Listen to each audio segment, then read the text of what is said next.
Ce keynote de clôture, ma foi, je pense à ne pas rater, très intéressant. Donc, merci à ceux qui restent avec nous jusqu'à la fin. Donc, leadership des talents, rythme durable et performance, tout un programme. Donc, encore une fois, merci à l'ensemble des sponsors. C'est vrai que c'est un vrai luxe d'avoir autant de sponsors et ça nous permet encore d'être dans un lieu, je pense, adapté à cette journée. J'espère en tout cas que vous en avez bien profité. Donc aujourd'hui, on va rentrer dans le vif du sujet. Comme le disait Martin Folder ce matin, on est dans une ère où finalement l'innovation s'accélère. On est vraiment soumis à de plus en plus d'évolutions rapides, donc problématiques liées à la complexité, à un monde très changeant, des innovations continues. On voit avec l'Internet, la mobilité, le tactile, donc une pression sur les organisations, problématique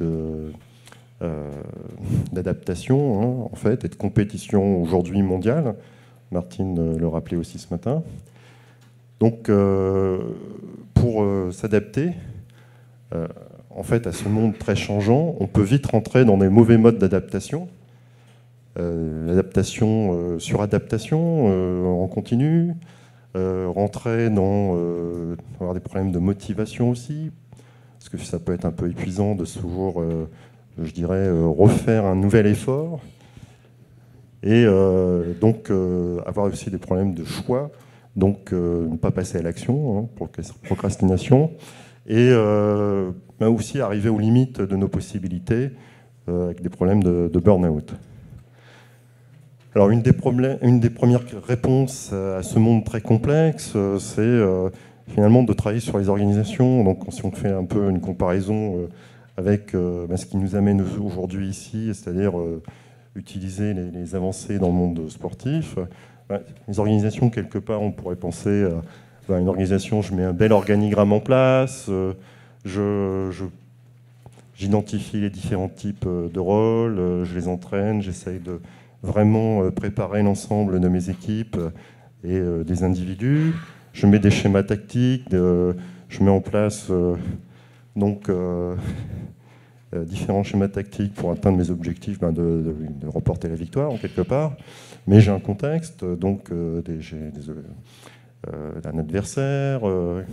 Et donc une fois que la partie est lancée, le coach ne va pas vous rejoindre sur le terrain pour vous dire toi tu fais ça, toi tu fais ci, à la seconde.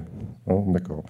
Donc l'approche, je dirais, qu'on connaît un peu sous le terme de management dit 3.0, permet en fait de penser l'organisation comme un système complexe et d'adresser en mode un peu comme ça de coaching sportif nos équipes en définissant donc nos schémas de jeu, définissant des objectifs et une vision, on va dire, comme disait Martine, une vision commune, et donc d'entraîner chaque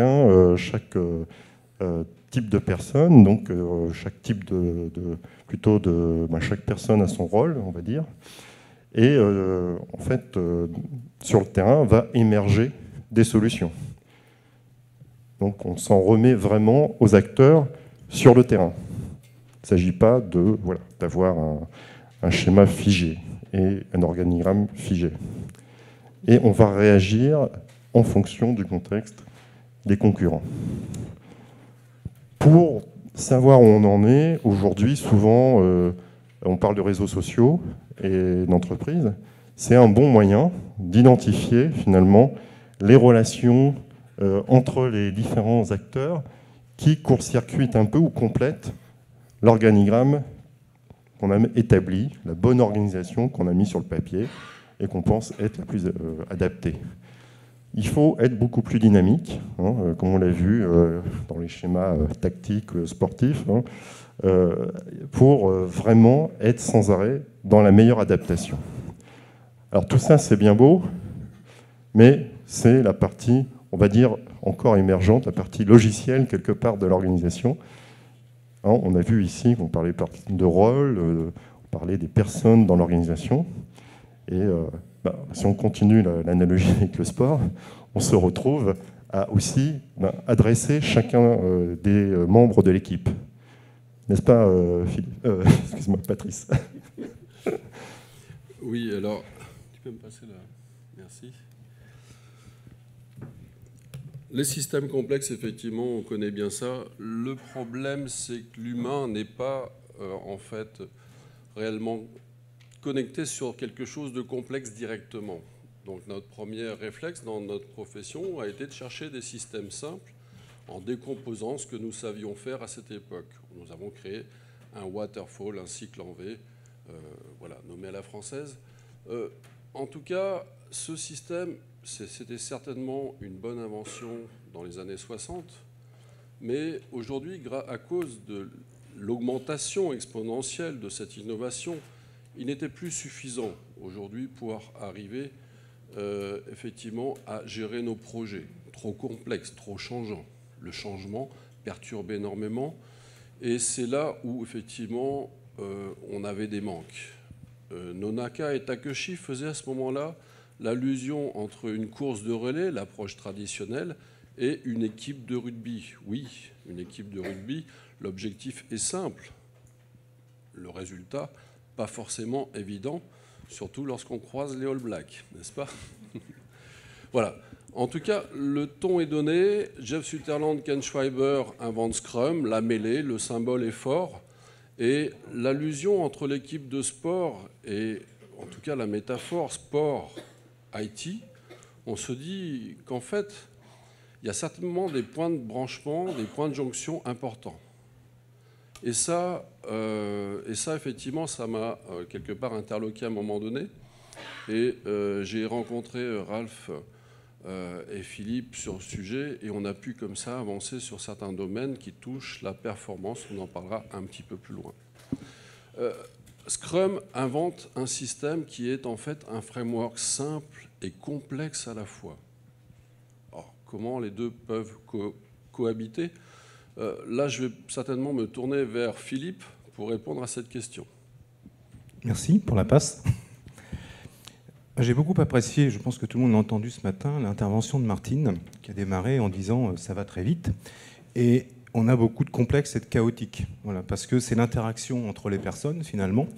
C'est pas le tout d'être ici dans la salle, mais c'est les interactions que vous avez mises en place aussi dans les ateliers tout autour de la journée, qui va créer de la valeur, de l'innovation, etc., et qui va permettre finalement de s'adapter dans un contexte compétitif.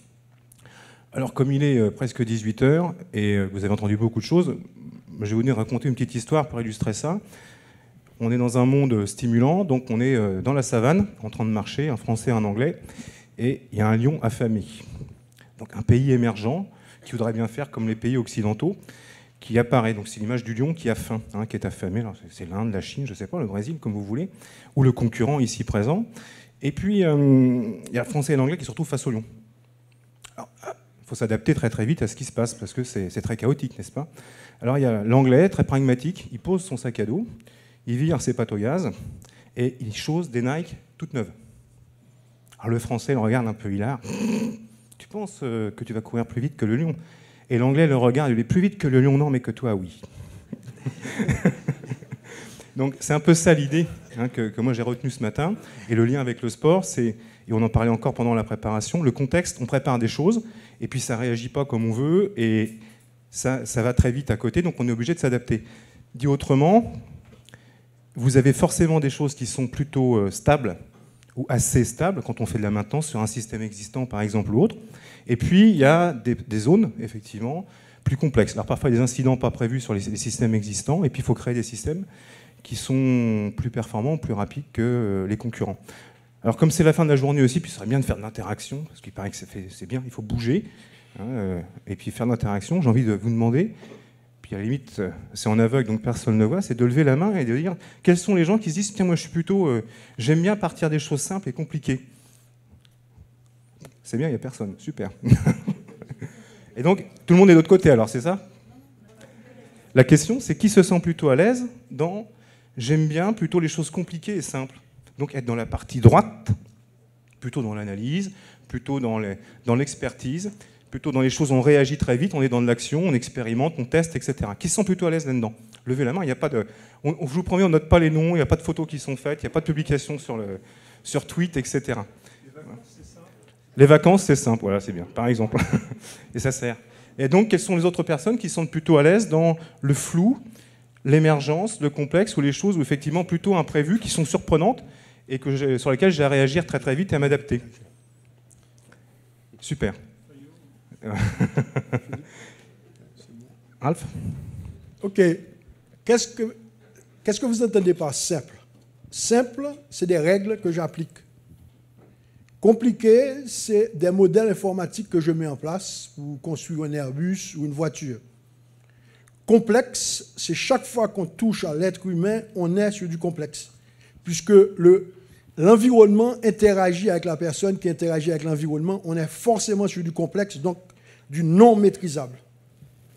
Et quand il y a de la crise, on est sur du chaotique, et c'est seulement la décision qui est importante. Je vais repasser la parole, j'ai une histoire. Il y a 4 ans, l'armée américaine faisait une étude pour mieux s'adapter en Irak et en Afghanistan. Ils envoyaient les sergents des Marines à Wall Street avec les traders pour faire un concours de prise de décision. Bien sûr, les Marines se sont fait battre à plat de couture. 3 mois après, on va prendre notre revanche. Maintenant, les traders vont venir à Quantico. Manque de peau, les traders ont été 20 fois plus performants que les mecs de l'armée.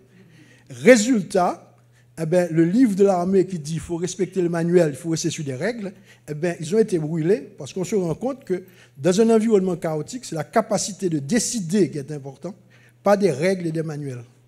Vas-y. Merci. Bon, jetez tous les manuels. S'il y en a qu'on a encore, vous pouvez faire du feu avec, il n'y a pas de problème. C'est pour allumer le barbecue cet été, c'est parfait. Bon, ça égaye un petit peu. Point important, on en parlait ce matin, la notion, et Ralph pourra me compléter là-dessus, la notion, c'est qu'on a vu dans la salle, il y a des gens qui sont plutôt à l'aise d'un côté, plutôt de l'autre, mais pour bien fonctionner, il y a besoin des deux. Et c'est la capacité qu'on va avoir à travailler ensemble, à être en cohésion et en interaction qui va permettre que le système continue à bouger. Système chaotique, si je prends l'exemple, c'est pas loin d'ici d'ailleurs, la place de l'Étoile, là en ce moment, s'il n'y a pas d'interaction et de qualité d'interaction entre les personnes, si on n'a pas un qui accepte de laisser passer l'autre à un moment, ou de dire, voilà, là je m'efface ou je prends un autre chemin, le système se bloque. Si on a deux qui commencent à se frictionner, qui feraient un incident, il y a en gros 15 000 voitures de bloquées. Et puis le comble, c'est si on met un mec au milieu avec un képi qui dit, je vais m'occuper du système et le faire fonctionner. Là, voilà, bon, vous avez tout compris. Donc on arrive ça permet de faire la transition, n'est-ce pas Patrice, sur l'étape d'après, qui est la notion d'auto-organisation, c'est bien ça? Tout à fait. Vas-y Jean-Michel, vas-y. Vas-y. En fait... ça, c'était pas répété. Les interactions, effectivement, sont un souci permanent du Scrum Master. J'ai pas pris de texte, mais j'ai l'impression de dire ça comme ça. Les interactions, oui, sont effectivement l'un des points clés, carrément, d'une équipe agile. C'est certainement souvent le plus gros effort que l'on doit réaliser au sein de nos équipes. Plus ça devient compliqué, complexe, si vous faites du Scrum of Scrum, les interactions deviennent un peu plus organisées, un peu plus systémiques dans ce cas de figure. Et c'est effectivement quelque chose qui... alors, hop, normalement, tu aurais dû voilà, switcher. Voilà, les interactions sont importantes et en Scrum, on cherche à auto-organiser. Alors, l'auto-organisation, c'est un point qui semble être un point clé dans Scrum. Et on peut se demander, est-ce qu'il n'y a qu'une seule forme d'auto-organisation, un quotient intellectuel unique? Bref,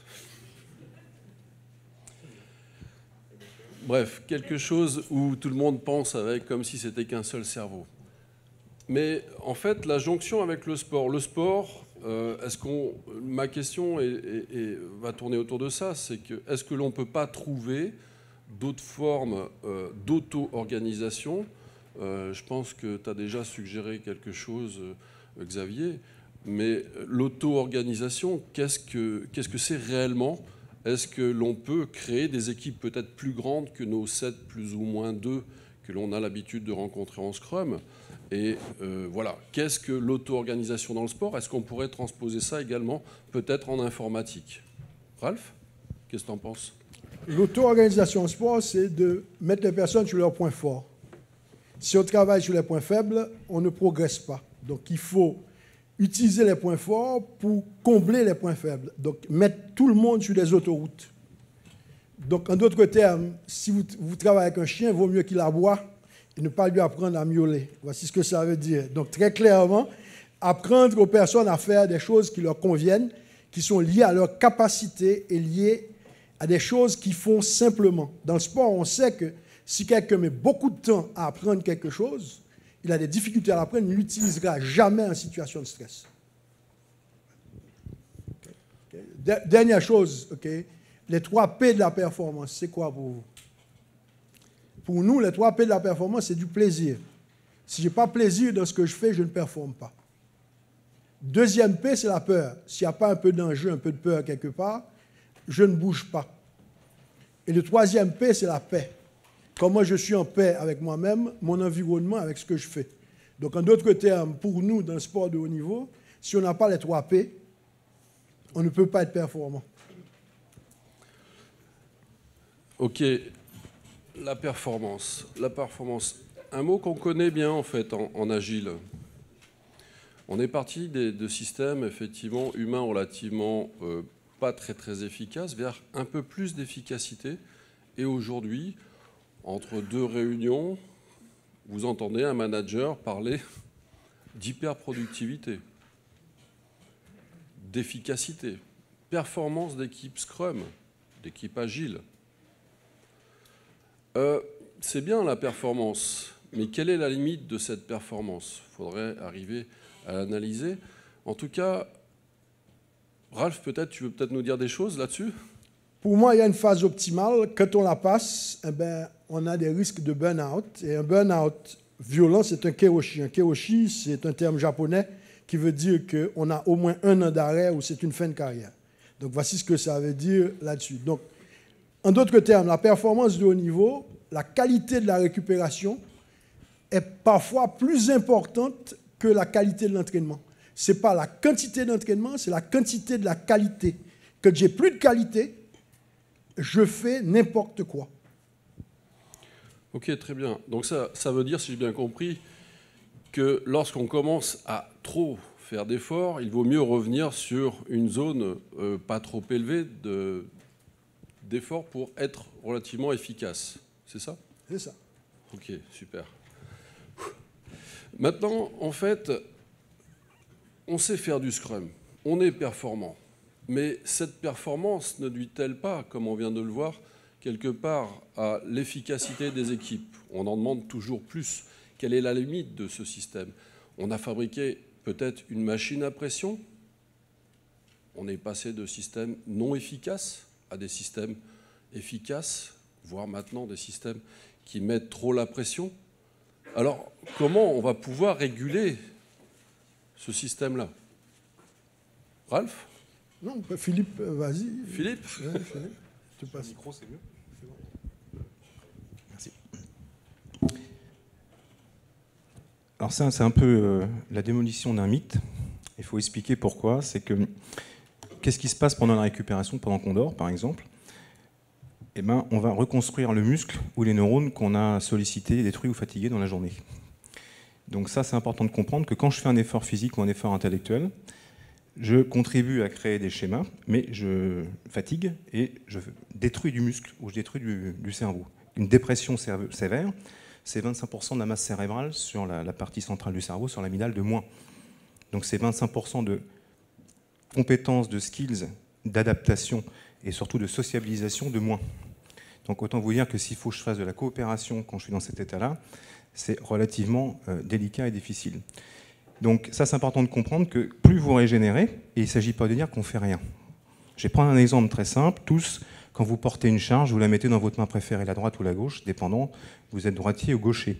Mais au bout d'un moment que vous avez porté cette charge, vous faites une chose très simple, vous allez dans la main opposée, très peu de temps, sans vous arrêter. Par contre, ça vous ralentit.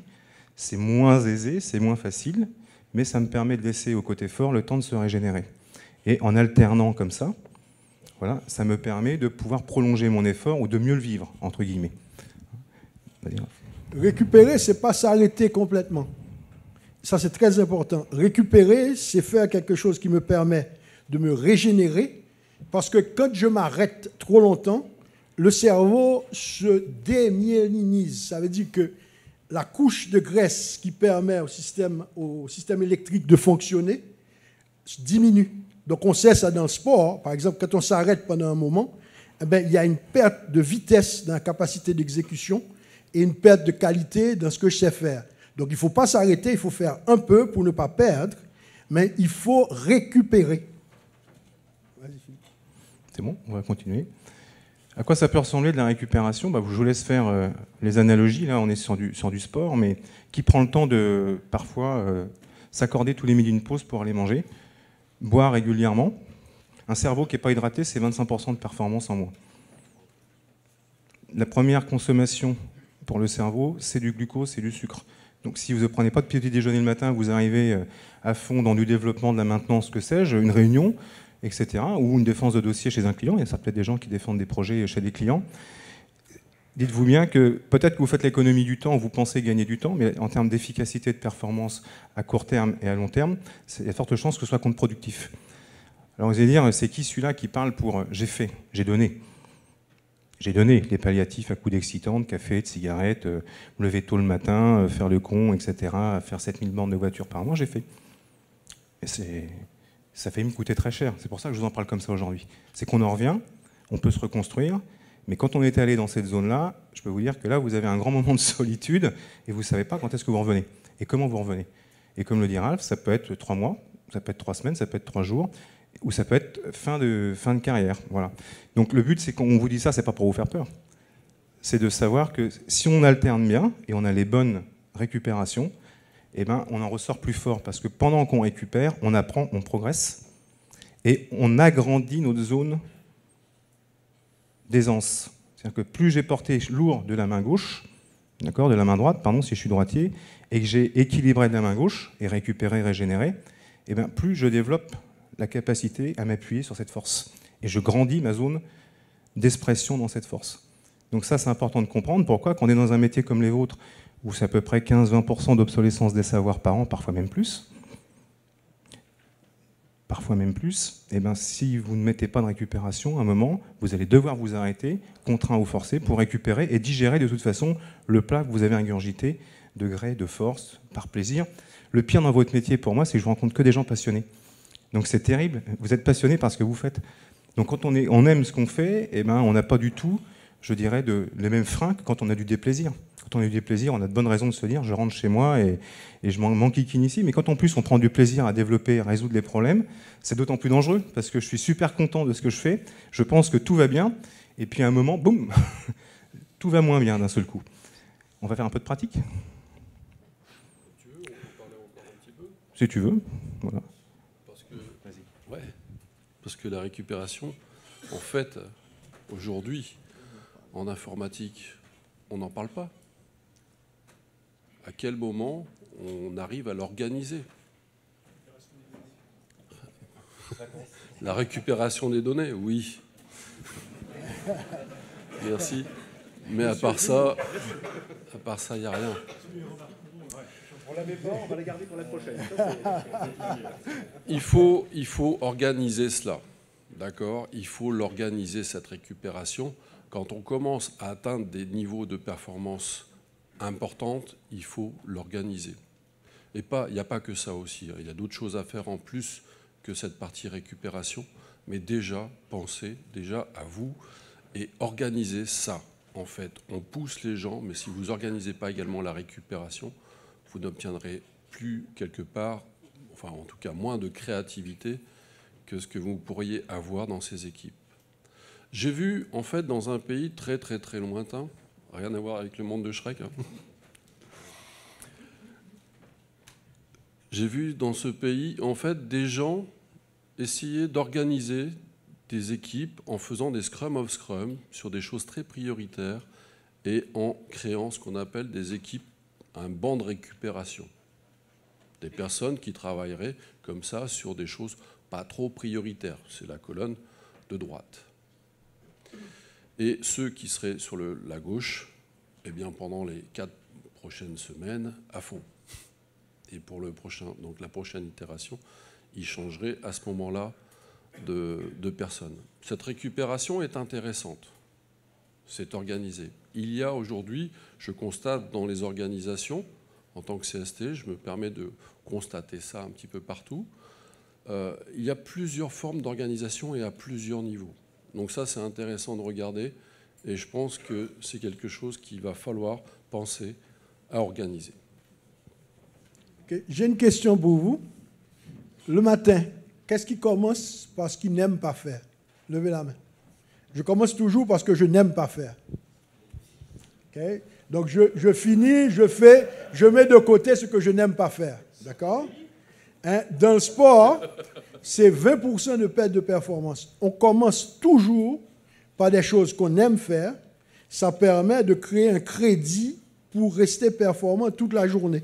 Si on commence par ce qu'on n'aime pas faire, on commence en baisse et on ne récupère peut-être jamais. On ne revient jamais dans le flow. Donc, commencez par des choses au départ qui vous donnent de l'énergie et qui vous font plaisir. Ça, c'est très important.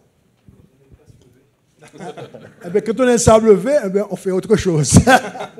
il y a un minimum. On travaille allongé. On travaille la nuit, c'est tout.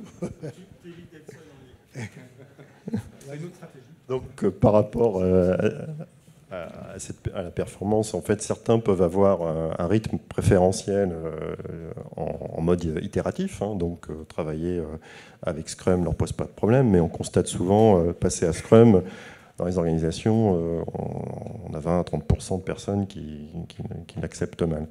Donc, c'est peut-être que naturellement, leur talent n'est pas de travailler en mode itératif. Mais pourquoi se priver de talent au demeurant, peut-être dans le développement, dans l'architecture, etc. Donc peut-être que ces personnes travaillent plus naturellement en mode flux tiré, à la mode Kanban, sans rythme trop soutenu. Donc c'est un peu l'idée de basculer en mode, je dirais, naturel pour soi-même, en mode peut-être d'innovation, de chercher à avancer sur ces sujets, sur le rythme qu'on préfère. Donc si Scrum nous plaît, ben, tant mieux, on va avancer. Et puis, en fait, essayer de récupérer, parce que, comme dit Philippe, on est passionné par nos métiers, donc on aura tendance à ne pas s'arrêter, à vraiment être dans les super itérations, des très beaux résultats, tout va très bien.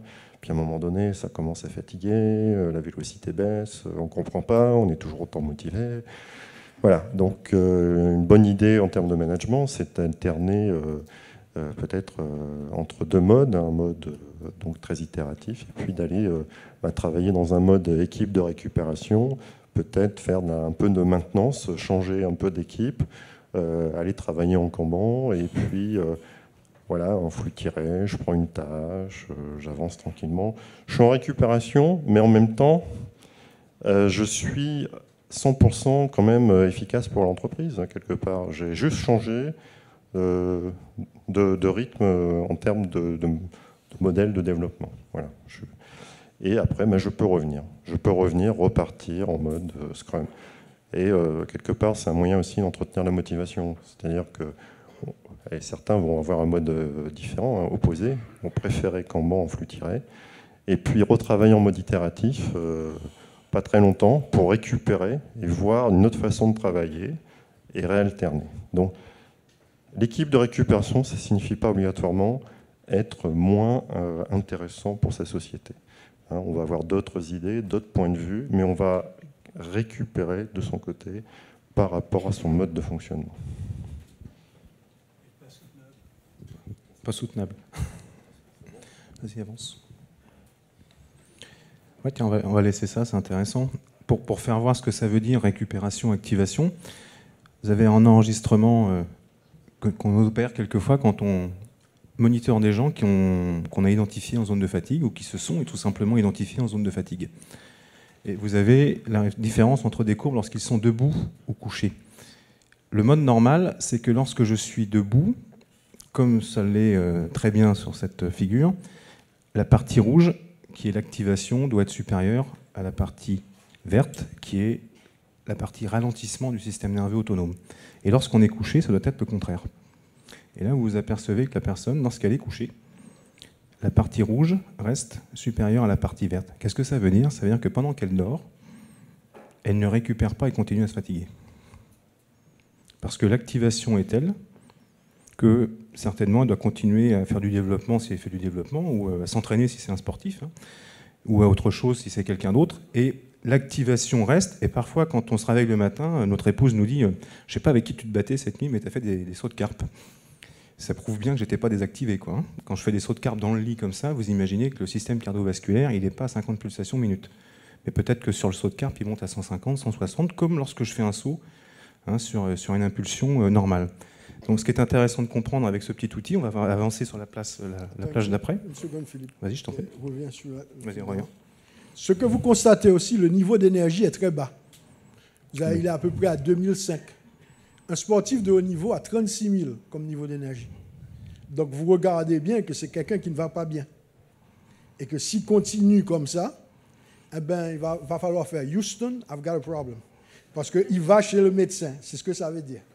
Donc très clairement, et une chose qu'il faut comprendre, il y a un vieux proverbe américain qui dit « La fatigue rend lâche et con, le plus brave et le plus intelligent d'entre nous. » Ne soyons pas trop fatigués alors. C'est américain. Okay, voilà. C'est pas vrai en France, hein, c'est de l'autre côté. Hein. Les Français ne sont jamais fatigués. Voilà. Ils sont pas là, on peut y aller, il n'y a pas de problème. Ce qui est intéressant, vous voyez, c'est la même courbe de cette même personne, mais on a regardé ça sous la forme d'évolution à 15 jours d'intervalle. Et après, simplement quelques préconisations que vous allez voir sont extrêmement simples. Faire un peu de jacuzzi.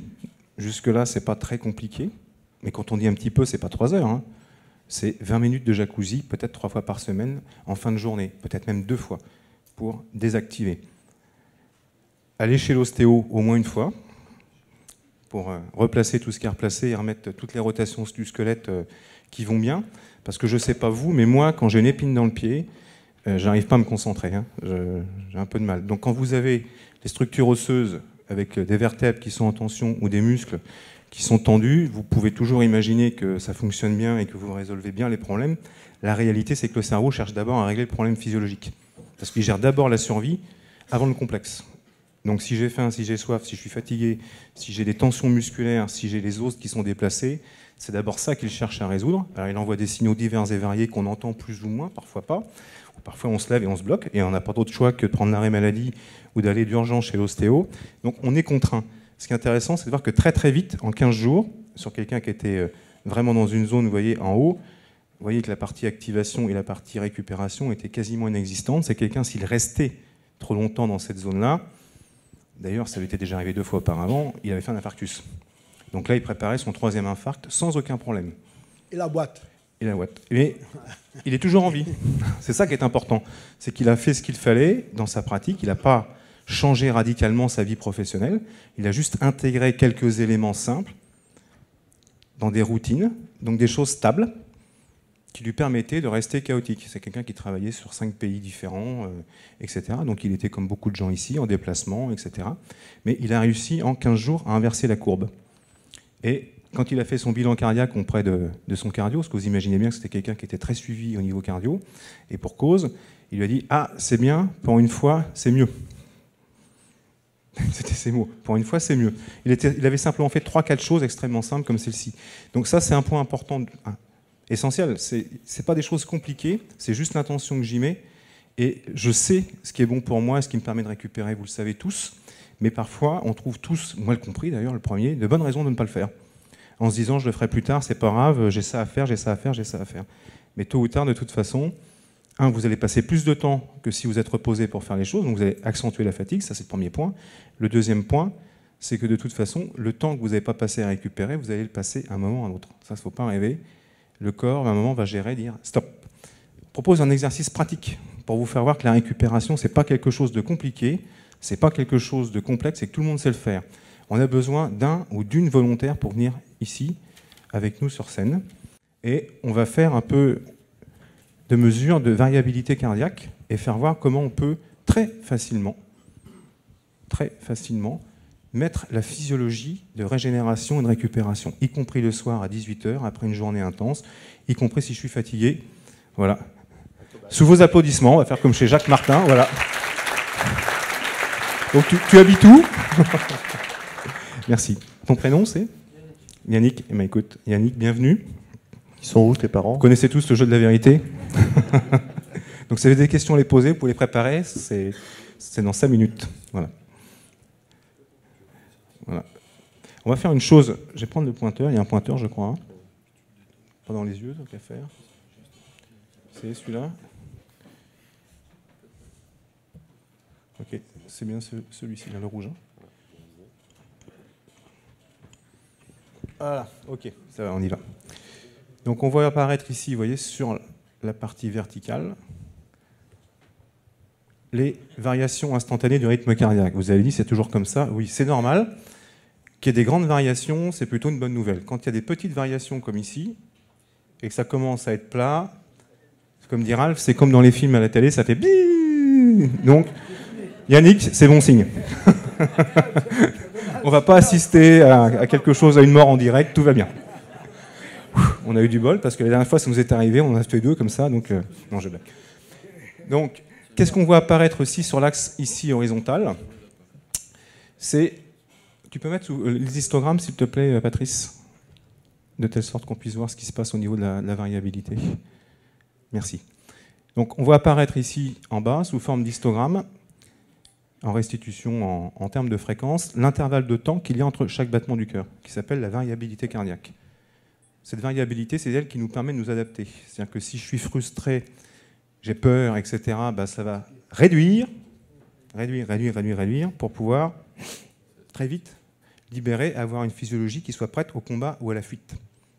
Donc pour être prêt au combat, à la fuite, il faut que les muscles soient chauds, la respiration élevée, voilà, l'adrénaline élevée, et pour pouvoir très vite m'adapter.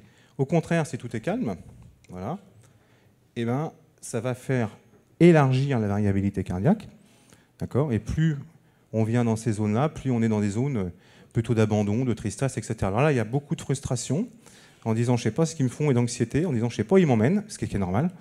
Hein, donc c'est complètement clair. Alors, je te conseille de poser la main sur ta jambe, si tu veux, parce que là, comme ça, au bout d'un moment, je pense que tu vas nous dire si c'est une épreuve de j'arrête, je jette l'éponge. Si vous vouliez que je dise j'arrête, je le fais. Donc c'est super. On voit qu'effectivement, c'est très chaotique. Voilà, plus ou moins. Là, plus. Là, c'est en train de commencer à changer. Donc on va demander à Yannick de faire une chose simple. C'est déjà de se dire que c'est un jeu simple, il n'y a rien à craindre. Voilà, tu relâches bien. Voilà, tu relâches bien. Ralph va s'occuper de toi. N'aie pas peur. Voilà. Voilà. Ça, c'est la magie africaine hein, qui est en train d'opérer, je vous le dis. Hein.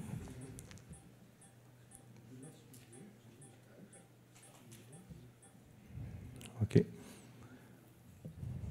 Il demande simplement de relâcher et de respirer ventralement pour pouvoir à la fois respirer en venant activer la partie haute et la partie basse, c'est-à-dire faire bien fonctionner le diaphragme.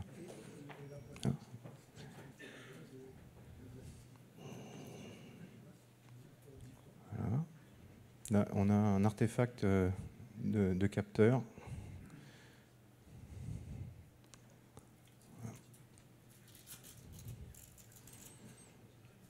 Bon, s'il y a quelqu'un qui veut faire un scrum sur le capteur en attendant, on est partant.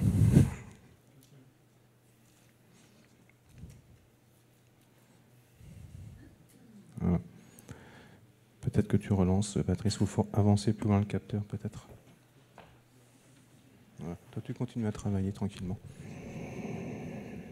Voilà. Alors, vous pouvez profiter de l'occasion qui vous est donnée pour faire le même exercice. Hein. Vous allez pouvoir en bénéficier de la même manière. Ce n'est pas parce que vous n'êtes pas monitoré que votre physiologie ne changera pas. Donc je vous encourage, pour les gens qui le souhaitent, à se dire, bah voilà, on en profite, on prend 2-3 minutes, on ne nous prend plus la tête, vous pouvez vous concentrer sur votre respiration, vous relâchez, bouger pour les gens qui ont besoin de bouger un petit peu, de s'étirer, ça peut être le cas. À 17h, normalement 18h, on est plutôt prêt pour bouger en termes de physiologie que pour être assis à écouter des gens. Donc voilà, ça fait du bien de bouger, hein, n'est-ce pas madame? Ah ouais, j'étais sûr. De toute façon, vous bougez, vous ne pouvez pas dire autrement. Voilà, donc profitez. Voilà.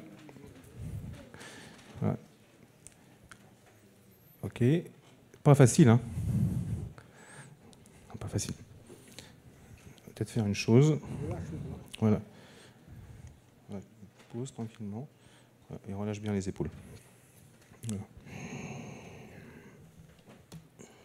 Tu peux fermer les yeux tranquillement, voilà, et relâcher, tu n'es pas ici. Voilà, tu vas chercher une image aussi, sortir de l'ambiance. Tu ne revisites pas tous les ateliers que tu as fait aujourd'hui, mais tu vas chercher un épisode peut-être où tu as été dans une très bonne sensation, tu étais bien, tu te sentais bien. On n'a pas besoin de savoir ce que c'est juste pour toi. Voilà. Depuis tout à l'heure, je cherchais comment le faire rire. Là, j'y suis arrivé. Et normalement, déjà, ça change pas mal de choses quand on remet le sourire sur le visage. Voilà. Tranquillement. Voilà. Vas-y, tu continues, tu lâches, tu souris. Voilà. Voilà. Très bien. Très bien, très bien. Ouais, vous pouvez sourire aussi, ça va l'aider. Hein. Voilà.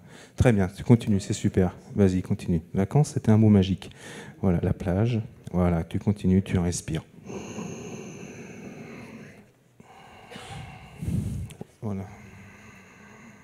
Voilà.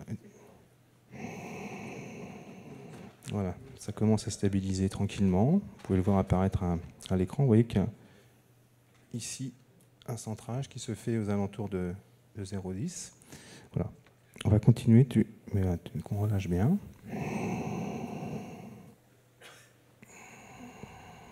Essaye de faire chuter encore un peu ton rythme respiratoire. Voilà. En restant dans cet événement positif que tu as vécu. Voilà, très bien.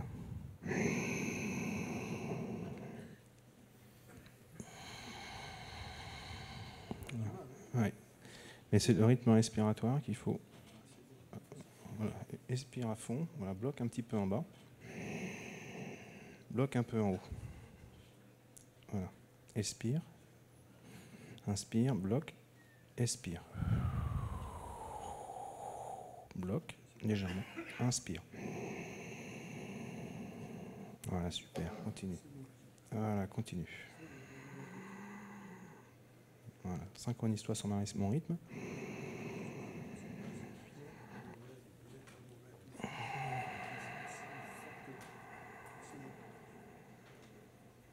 Voilà, c'est sourire tranquillement.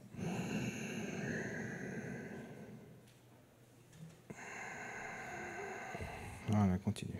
Très bien. Voilà, continue. Super. Voilà, t'es dedans, tu continues. Voilà. Voilà. Sous vos applaudissements, messieurs, dames, Yannick vient de réussir un exploit.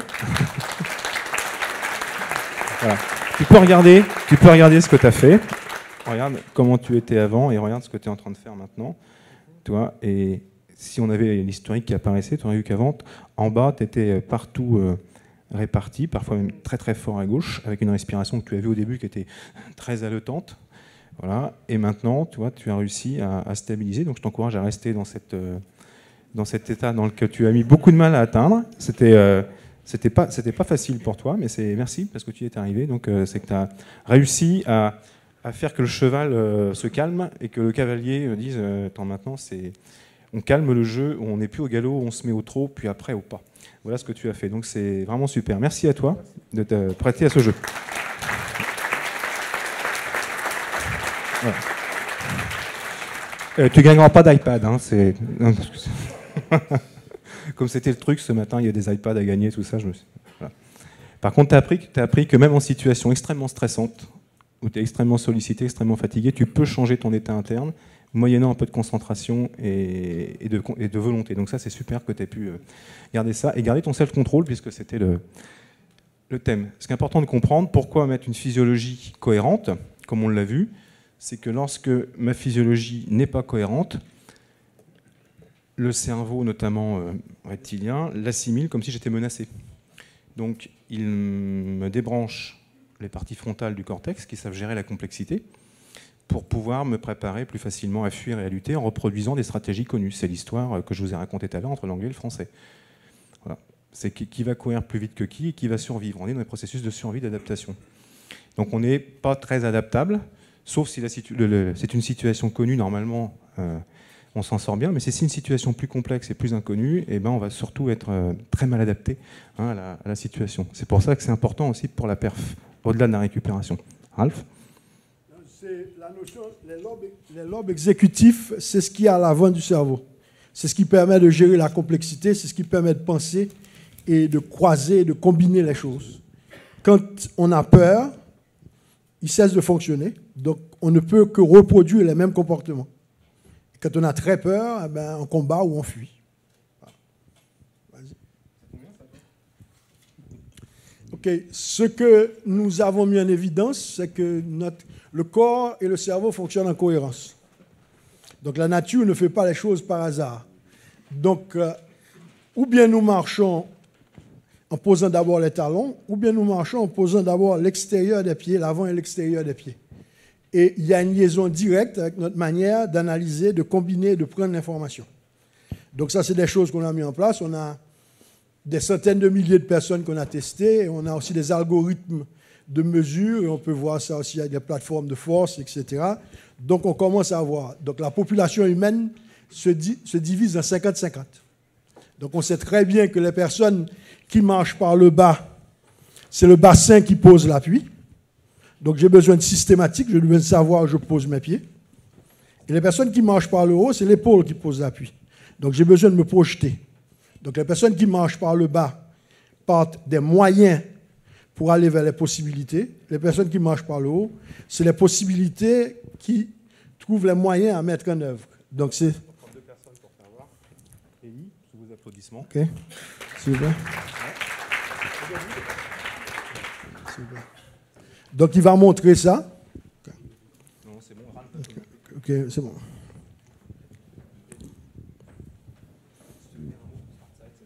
Ok. Oui. Maintenant, on sait que les personnes qui marchent par le bas sont plus fortes en pronation. Donc j'ai besoin de prendre et je m'appuie plutôt sur la chaîne antérieure. Et les personnes qui marchent par le haut sont plus fortes en supination et s'appuient plutôt sur la chaîne postérieure. Donc la préférence, j'ai une préférence pour un ou l'autre. Je fais les deux. Et le problème, c'est que sous stress, j'inverse. Mais j'ai une préférence qui fait que je pars d'un côté pour aller vers l'autre. Okay. Je pense que les gens devant ont bien vu, mais là-bas et là-bas, je ne suis pas sûr. Surtout que là-bas, je ne suis pas sûr. Donc si je mets en pronation, je demande légèrement de biais. Tu peux chercher à la haute montée. Exerce une traction. Ok. Maintenant, si je viens en supination, c'est un test de force. Si maintenant je demande à Élie de venir, voilà. Là, il m'emmène sans aucun problème. J'ai demandé à David de venir. Voilà. Hop. On va faire une chose avant. Donc, David, je lui ai demandé la même chose. Je lui ai demandé de venir. Voilà, tu ouvres les doigts ici, tu fermes ici. Voilà, tu cherches à augmenter. Vas-y, vas-y, vas-y, vas-y. Donc, vous voyez qu'en pronation, pour lui, c'est facile. Par contre, si je lui demande de venir en supination, voilà, tu ouvres bien la pince ici, tu fermes avec ces trois doigts-là, et là, tu laisses ouvert. Voilà, vas-y. Là, pourtant, au début, il est balèze, hein. Ça paraît pas comme ça, mais... Et Élie aussi, hein. Donc, on sait que lui, il démarre avec les épaules, voilà. Je vais faire remarquer et lui démarre avec le bassin. Donc, c'est très clairement là-dessus. Donc, le démarrage, la manière de démarrer, la manière de stabiliser et de prendre l'information, c'est différent.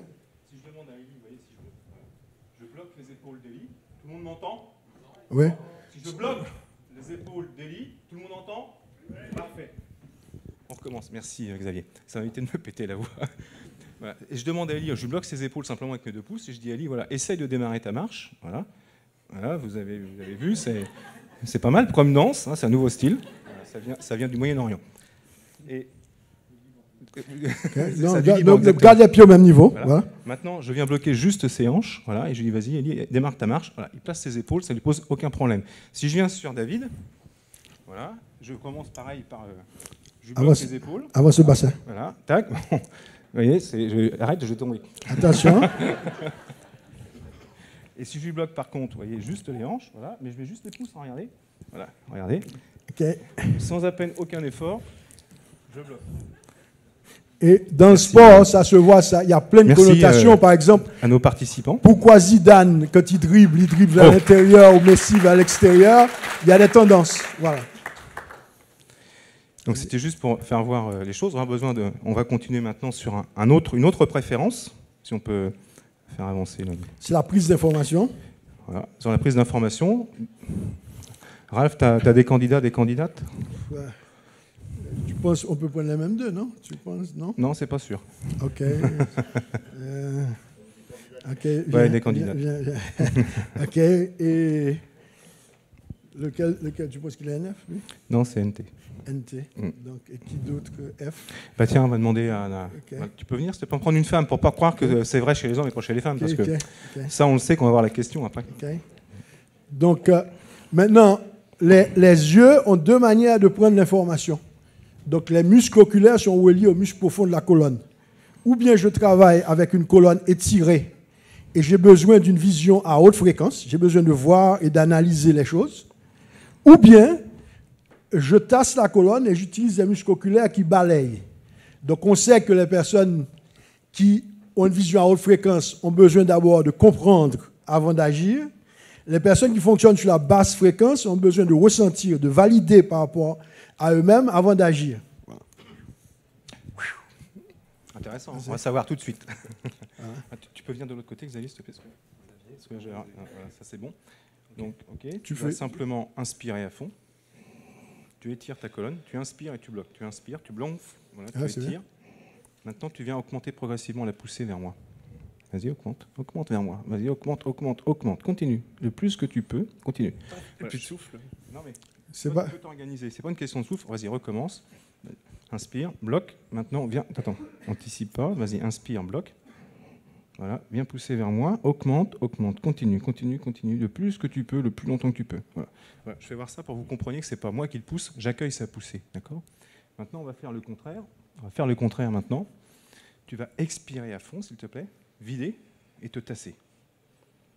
Et tu bloques poumon vide, d'accord? Tu ne bouges pas. Maintenant, vas-y, cherche à venir augmenter la pression vers moi. Vas-y. Qu'est-ce que tu dis? Pas possible. Pas possible. Tu peux venir, s'il te plaît? Voilà.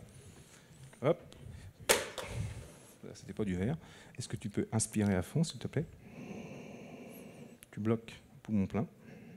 Voilà. Tu viens, n'anticipe pas. Tu inspires à fond. Tu t'étires, tu bloques. Maintenant, tu viens pousser vers moi. Ok, vas-y. Bon. Est-ce que tu peux expirer, s'il te plaît? Elle peut le faire. Yes. Vas-y, tu peux expirer à fond. Super. Tu bloques poumon vide. Voilà, super. Maintenant, vas-y, cherche à augmenter. Augmente. Continue. Voilà. Donc, on a effectivement quelqu'un qui s'appuie d'abord, j'ai besoin d'un objectif. Et là, c'est d'abord, comment ça va? Voilà. Et après, c'est quoi l'objectif? Comment je positionne par rapport aux choses, voilà. C'est je juge par rapport à moi-même ou je juge par rapport à un objectif. On peut faire ça en allant aussi sur la vitesse. Avec les athlètes de haut niveau, ça se voit. Je suis capable d'agir ou de ne pas agir. Vas-y.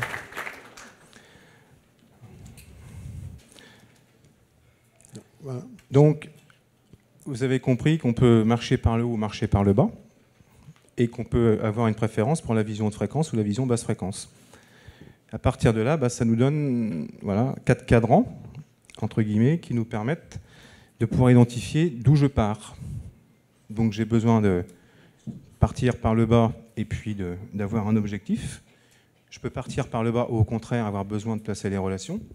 Et je peux partir par le haut, je place d'abord mon épaule avec besoin de fixer les choses précisément, ou je peux démarrer par le haut en ayant besoin de placer la relation. Donc ça nous donne 4 possibilités qui sont des points d'entrée. On n'est pas en train de dire que quelqu'un a que la vision haute fréquence ou que la vision basse fréquence. Vous avez bien les deux, comme une main droite et une main gauche. Mais il y en a une que j'ai besoin d'activer en premier pour démarrer, et j'utilise l'autre en stratégie de soutien, d'accord ? Ou pour récupérer, ou pour regarder les choses sous un autre angle ou sous un autre regard. Donc à partir de là, ça donne 4 possibilités. On peut peut-être avancer un petit peu, si tu veux bien, Xavier. Voilà. De profils qu'on appelait des profils moteurs. Voilà. Donc on a des gens qui sont comme Elie, puisque je l'ai fait venir parce que je le connais, j'ai déjà testé par ailleurs, mais qui fonctionnent sur un mode plutôt conceptuel. Donc j'ai d'abord besoin de placer les concepts. Voilà.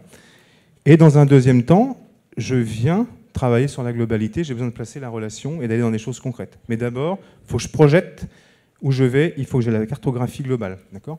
Donc, besoin de concevoir les choses avant de se mettre en mouvement et d'être en relation avec les autres. Mais une fois que j'ai ça, je sais très bien être en relation avec les autres, voire j'en ai fortement besoin. Mais ce n'est pas ce que je fais voir en premier. A contrario, vous avez des personnes, à l'opposé, qui démarrent en disant « moi, c'est d'abord avec qui je travaille, d'accord ? Et c'est quoi qu'on fait ? Et puis quand j'ai ça, on peut peut-être se poser la question où est-ce que ça m'emmène et pourquoi ?» C'est des questions aussi que les gens sont posées. Alors il y en a qui commencent à se dire « ah tiens, je suis où ?» Vous pouvez vous amuser d'ailleurs. Okay. Important de comprendre, parce que l'une des raisons qui m'a porté à faire ce travail, quand j'ai joué aux États-Unis, j'avais des entraîneurs qui étaient très statistiques, très compréhension, etc. Et chaque fois que je manifestais des émotions, ils me répétaient « Ralph, les émotions, c'est pour les animaux. Ici, on fonctionne avec des chiffres, on fonctionne avec des statistiques. » Et moi, j'étais, mais quel bougre de cons, ces mecs-là. Ils ne comprennent rien à rien. Le sport, c'est l'émotion, c'est la vie. Jusqu'au jour où j'ai commencé à entraîner, et j'ai commencé à parler d'émotions à certains joueurs. Ils m'ont dit, coach, c'est très bien tes émotions, mais qu'est-ce qu'on fait? Donc, j'ai compris qu'il y a des personnes qui ont besoin de ressentir, qui ont besoin d'une relation en priorité. Il y a des personnes qui ont besoin de comprendre en priorité. Donc, c'est ni bon ni mauvais, c'est un besoin. Ensuite, on complète. Vous avez des gens qui sont plutôt rythmiques, alors qu'on appelle plutôt des idéalistes, ou qu'on peut parfois aussi appeler des innovateurs, des gens qui sont toujours dans le mouvement, faire bouger l'esthétique, etc., qui designent, un peu comme Steve Jobs, hein, très, très, très clairement. Dans la partie frontale, dans votre métier, c'est son homologue Bill Gates, hein, très, très, très, très clairement. Et puis vous avez des personnes qui sont plus dans le pragmatisme, concret. Quand je suis dans de l'action avec un problème à résoudre, je m'éclate. Alors ça, c'est MacGyver. C'est pas dans l'informatique, mais tout le monde connaît, donc ça permet de... Ou Zidane, voilà. Là, tout le monde connaît aussi à peu près. Ça donne des repères, coordination humaine, beaucoup d'habileté dans le mouvement, voilà, beaucoup d'intelligence contextuelle, et toujours besoin d'être dans des choses à court terme, pratiques au départ. Et dans un deuxième temps, eh ben, je vais sur la relation, je vais sur la projection et sur l'innovation. Voilà. Donc on revient tout à l'heure hein, au départ. Les SF. Ouais, je vais y venir. On revient au point de départ tout à l'heure. Comment on fait la liaison avec tout ça? En bas, on a des personnes qui sont ici et maintenant. C'est quoi qu'on fait? Et avec qui mettent le rond, hein, entre guillemets, le lien entre les personnes, et qui viennent garantir que le groupe ne va pas imploser sous les différences de vue, entre guillemets, et qui vont faire des passerelles hein, entre les personnes, en s'assurant qu'effectivement, ça va tourner. Alors Ralph, dans les équipes, dit il ne faut pas que des guerriers. Il faut aussi des leaders mères, c'est intéressant. Il faut aussi des gens qui mettent du rond, des gens qui font des liens, etc. Et ils sont aussi importants que le joueur qui va être capable d'emmener le groupe sur du combat, hein, ou de se dépasser dans des phases où effectivement il va falloir aller chercher d'autres choses. Parce que c'est lui qui va garantir le fait que le groupe ne va pas imploser. Un défaut de leader mère, on a un petit peu touché du doigt ce que ça avait fait pendant la Coupe du Monde de football en Afrique du Sud. Quand il n'y a plus personne qui est capable de faire le lien entre les générations, entre l'entraîneur et entre les différents joueurs, à un moment, ça fait pouf. Mais c'est normal, hein, c'est la vie de tous les groupes qui font ça. C'est vrai, on a tous connu ça parfois aussi dans des groupes, ça fait boum. Parce qu'à un moment, il n'y a plus quelqu'un qui dit attends, ce que tu dis c'est vrai, ce que tu dis c'est vrai, comment on peut trouver des composantes, comment on peut dialoguer, comment on peut maintenir le lien social entre les personnes. Hein. Raph, tu veux ajouter quelque chose peut-être? Pour moi, souvent, en particulier avec les équipes féminines, on a intérêt à savoir qui est le leader mère. Sans ça, on ne reste pas entraîneur longtemps. Et c'est un entraîneur d'équipe féminine qui vous dit ça, donc... Voilà, on peut avancer tranquillement, Patrice. Donc ce qui est intéressant, c'est que pour revenir au petit point de départ, et puis peut-être à la keynote de ce matin, il faut tout pour faire un monde. Donc il y a dans la salle des gens qui sont rythmiques, c'est sûr. Il y a des gens qui sont concepts, c'est certain. Dextérité et globalité.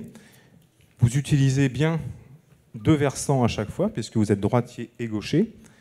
Il y a un versant sur lequel vous pouvez accéder, puis il y en a un généralement sur lequel... C'est vraiment très délicat pour moi d'y aller, c'est très très difficile d'accès, parce que c'est pas mon langage. Voilà, c'est comme si c'était vraiment une langue étrangère pour moi. J'y reconnais pas grand-chose et pas un mot. Donc ce qui est intéressant, c'est qui a les talents pour faire quoi en fonction du contexte et en fonction de ce que vous avez à faire. Hein, si vous voulez faire réussir quelqu'un qui est droitier, c'est ce que Ralph disait avec le chat tout à l'heure et le chien, mettez-lui le stylo dans la main droite et pas dans la main gauche. Par contre, s'il est gaucher, vous faites le contraire. Mais si on le sait, on va avoir... je dirais peut-être plus de fun et plus de plaisir pour reprendre les propos de pratique tout à l'heure de Patrice. Voilà. On peut avancer. Dernière diapo. Voilà. On ne voulait pas être long. On a tout le timing en plus, je pense. Hein. C'est maintenant que je chante. Voilà. Alors, qu'est-ce que vous aimez chanter? Parce que je n'ai pas chanté tout seul. Il y a peut-être des questions. Peut-être pour conclure... Il veut qu'on se présente, Patrice. Comment? Il veut qu'on se présente. Oh, on ne s'est pas présenté. Okay. Alors c'est bien, c'est vrai qu'en Agile, on aime bien inverser le processus, vous voyez. Voilà, on l'a fait. On se présente. Ralph, qui es-tu? Oui, Ralph Hippolyte, coach sportif pendant 14 ans, professeur à l'Institut national des sports, et j'accompagne dans le sport des chanteurs, des acteurs et des entreprises. Voilà. Philippe? Donc moi je fais du chant, c'est pour ça que je connais Ralph. Non, je blague. Donc moi je viens du monde de l'entreprise pendant très très longtemps. J'ai fait une longue carrière dans les entreprises de services.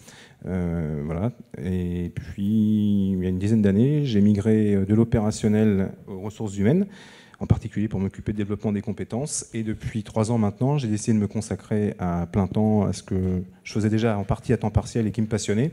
C'est comment faire que les êtres humains puissent s'accomplir et puis trouver et accomplir ce qu'ils avaient à faire en restant, je dirais, dans des zones de confort et qu'ils puissent être dans de l'aisance et du plaisir. Parce que finalement, c'est peut-être pour ça qu'on est là aussi. La vie, c'est pas que de l'effort et de la souffrance, c'est aussi beaucoup de plaisir et beaucoup de choses à exprimer, tout simplement, et à libérer parfois. Donc je l'ai fait d'abord pour moi. Charité bien ordonnée commence toujours par soi-même et je continue à le faire. Et puis maintenant, j'aime bien pouvoir guider, aider les autres à le faire dans les limites de ce que je peux faire. Patrice ? Oui, moi je me présente peut-être plus rapidement que les autres, mais à part les faire d'être président du Scrum User Group, bon, je crois que vous me connaissez, je pratique l'agilité depuis une dizaine d'années déjà, même un peu plus, à différents titres. Et aujourd'hui, en tant que directeur technique de Palo IT, on cherche à appliquer tout ce que vous venez de voir justement, autant chez nous que chez nos clients. Et j'ai découvert en fait ce bel atelier l'an dernier au Scrum Day, comme beaucoup d'entre vous, je pense. Et je pense que c'est vraiment un événement pour nous tous dans notre communauté, et qu'on a beaucoup de choses à apprendre au contact de ces différentes personnes. Et voilà, donc je dirais. Et pour finir, Patrice Petit. Donc moi, je suis coach agile. Donc j'accompagne des équipes au quotidien. Hop là, j'ai appuyé sur un truc. Au quotidien pour mettre l'agile en place et puis bien d'autres choses en fait. Je suis également Certified Scrum Trainer, donc je forme des équipes et certifie des équipes à Scrum et on fait pas mal de choses. Cette année, l'année dernière, en 2011, j'ai recruté une psychologue clinicienne, pas pour rien. Donc j'ai bien des raisons à moi d'essayer de regarder ce que l'on peut faire sur la performance et quelles sont les limites de nos systèmes. Il n'y a pas que de la performance dans nos systèmes, j'attire votre attention là-dessus.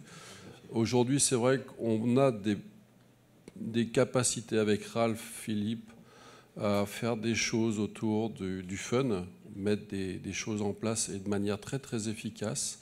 Donc voilà, c'est un petit peu comme ça qu'on s'est retrouvés et qu'on continue l'aventure ensemble. On fait à travers cette petite conférence des petites choses qui sont relativement sympas et innovantes.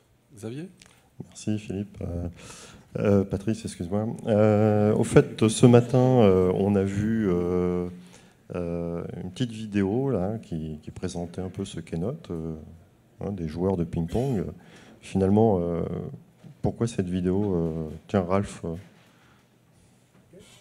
Pourquoi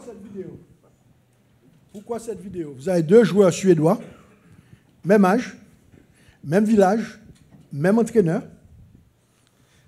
et qui jouent de manière totalement différente. Pourtant, l'entraîneur a enseigné la même chose aux 2. D'accord?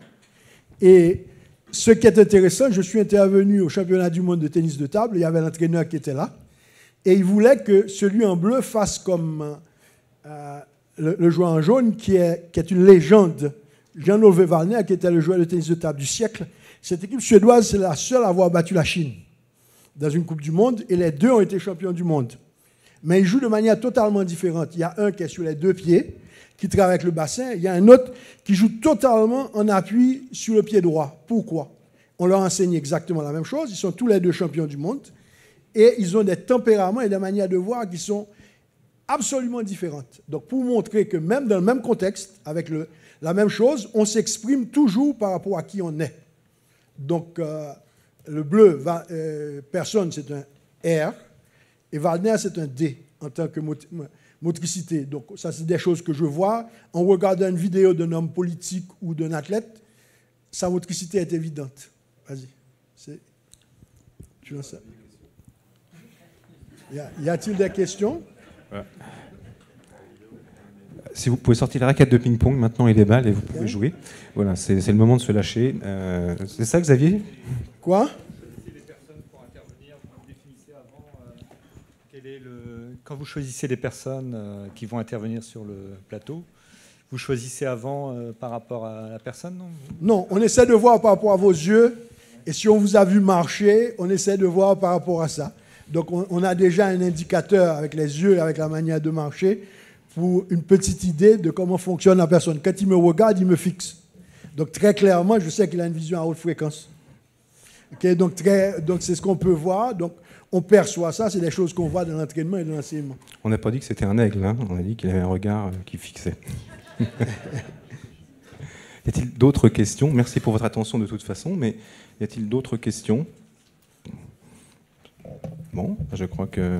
Oui, j'amène le micro. J'amène le micro que tout le monde entende. Ça va me faire bouger quand j'arrive, c'est une course en relais. Oui, je reviens un peu sur la récupération. Et je voudrais savoir, avant que le corps ne lâche, est-ce qu'il y a des signaux indicateurs? Il y en a plein. Il y en a plein. Okay? Le problème, c'est lié aux individus. Il y a des personnes, c'est la respiration. Il y a d'autres, c'est la tension musculaire. Il y a plusieurs personnes, c'est l'incapacité de fixer le regard. Donc, très clairement, quelqu'un qui entraîne doit savoir quel est le signe précurseur de la fatigue.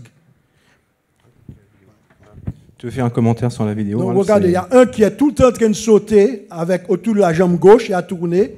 L'autre travaille plutôt en double appui et il travaille différemment. Il y a un qui est plus droit et il y a un qui tourne complètement autour de la jambe gauche. Donc, de manière totalement différente de jouer au tennis de table, avec le même entraîneur, le même âge et 20 ans à jouer ensemble, donc ils ne font pas la même chose. Donc très clairement, et les deux sont champions du monde. Et ce qui m'a intéressé, c'est que l'entraîneur avait son fils qui l'entraînait, il voulait le faire jouer comme Jan-Ove Waldner et ça ne marchait pas. Je lui ai dit non, ton fils est plutôt comme personne. Donc il a dit, je comprends pourquoi je ne peux pas le faire jouer. Voilà. Ouais. Toujours autour du pied gauche et en tournant, en passant par-dessus. Donc, le bleu a une marche par le haut et l'autre a une marche par le bas. Donc, très clairement, on voit ça. Donc, vous n'êtes pas entraîné sportivement, mais vous voyez la différence. Il y a un qui est au sol, qui tourne le bassin, et l'autre qui est tout entraîné, qui ne tourne que les épaules. Voici ce qu'on voit. Il y a un qui fait ça et un autre qui travaille plutôt avec le bassin.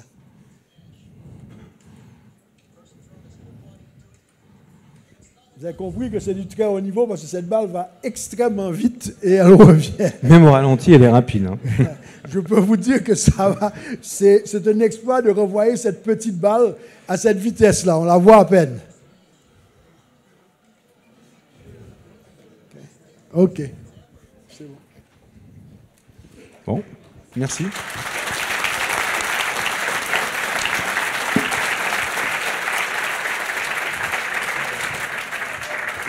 Bon, merci encore à tous. Ça conclut encore un nouveau Scrum Day. Et écoutez, j'espère que vous avez apprécié cette journée. Vous avez trouvé ce que vous souhaitez, le cadre vous convenez. Et écoutez, bonne continuation. Et comme dirait Martin Volder, j'espère que vous avez été réénergisé un peu avec ce jalon qu'est ce Scrum Day quelque part. Et merci d'être resté jusqu'au bout pour voir encore cet atelier, cette keynote qui était vraiment extraordinaire, je trouve. On peut peut-être encore les applaudir. Voilà.